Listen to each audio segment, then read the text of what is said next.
The next question has been submitted by Warren Bates. I call on Mr Bates to ask his question.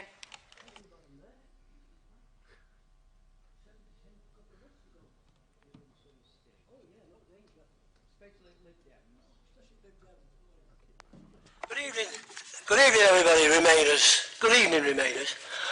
Coping with Brexit. Page 20, I've got to be meticulous here because when I was a councillor, you was meticulous with me. So I'm going to be meticulous to you all, you Remainers in here tonight. That includes Lib Dems. Coping with Brexit, page 20, Council, 20th of March. Second question to the leader, whose, by the way, party is Remain.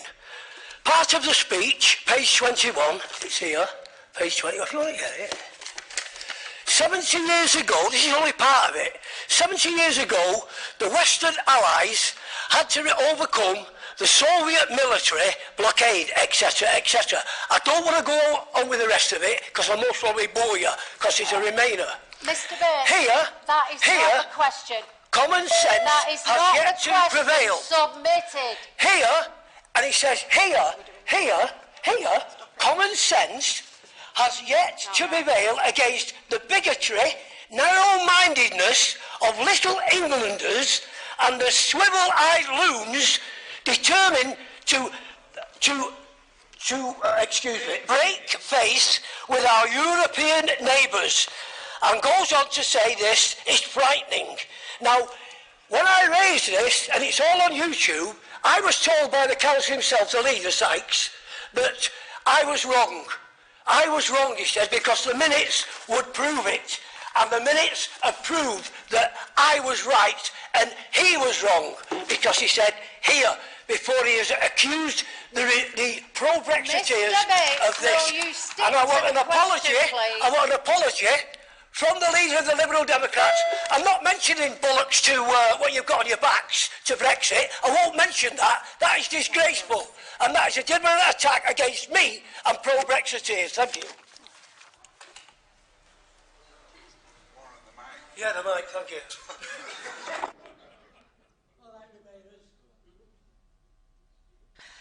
I call on Councillor Fielding to respond.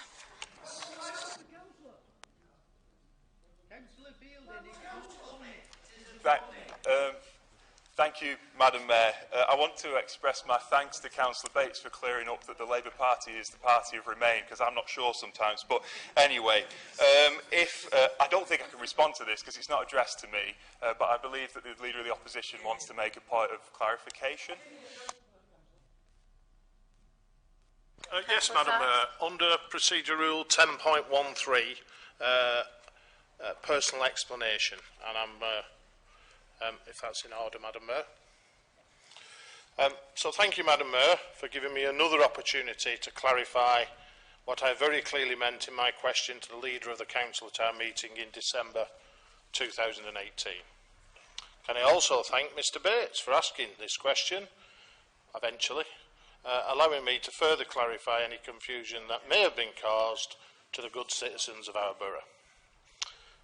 And it's not a short clarification, this, Madam Mayor, but it will be. I had the courtesy to listen to Mr Bates' question. I'm sure he'll have the courtesy to listen to the answer. Members will be aware that I responded to a nearly identical question to this one from Mr Charles Garrity at the March 2019 Council meeting.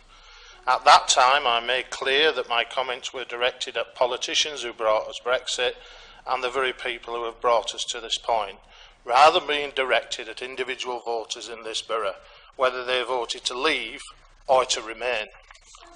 For the benefit of the question of Mr Warren Bates, a former UKIP councillor, I'm happy once again to clarify this matter and hopefully put this matter to bed, but I suspect not, and Mr Bates continues to demonstrate his bully boy tactics. Mr Bates only quotes an extract from my question, and one might speculate that this is for the purposes of mischief making and misrepresenting what I said.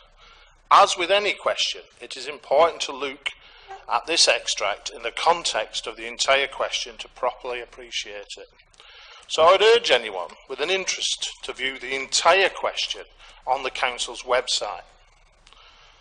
And do look at it on the Council's website, not the edited versions or the extracts that UKIP and its supporters have posted elsewhere on YouTube. To aid viewers, I asked the question 1 hour, 42 minutes and 36 seconds into the proceedings. Viewers may also wish to refer to my early reply to Mr Garrity's question, submitted in March 19 Council, which can be found using the same link.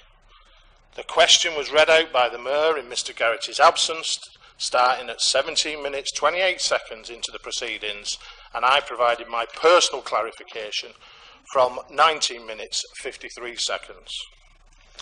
I would now like to spell out what I meant with a specific reference to the extracted quote by Mr Bates in his so-called question.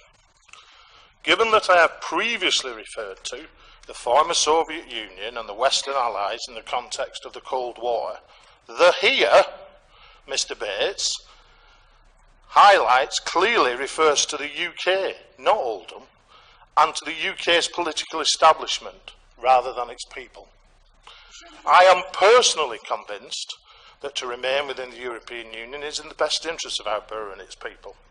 And as a member of the largest trading bloc in the world, Britain benefits from the most favourable trade terms with its European neighbours, trade that is free from red tape and bureaucracy. In addition, many millions of British citizens every year enjoy the benefits of membership by able to travel, learn, work, holiday, fall in love, marry, raise a family and live freely in any of the European member states. And lastly, and most importantly to me, we should not forget that the European Union, and before it the EEC, and before that the Common Market, has ensured that the member nations of Europe have not gone to war since 1945. A blessed and unprecedented 74 years of peace. That's good enough for me. Consequently, my reference to little Englers and swivel-eyed loons was specifically directed at those of our country's political leaders who want to jeopardise this by so willfully wishing to cast aside the many benefits of European Union membership. And they are also very happy to mislead the British public in order to do so. They spoke of an illusionary £350 million a week for the NHS as a promise to the British people if we abandon the club, or, as I put it, breaking faith with our neighbours, even though the net financial contribution per annum, our membership fee, so to speak, is only half that much. What they did not speak of were the consequences of a no-deal Brexit. That's the scenario which I refer to as frightening stuff. A scenario where medicines are in short supply, food shortages, particularly perishable food, jet flights and freight is delayed, long queues for holidaymakers, traffic jams and whatever. And as we see... Right, you are continuing to interrupt this meeting and I've given you fair warning. So I order you are removed from the chamber and adjourn the meeting under the Council Procedure Rule 18 to allow that to take place.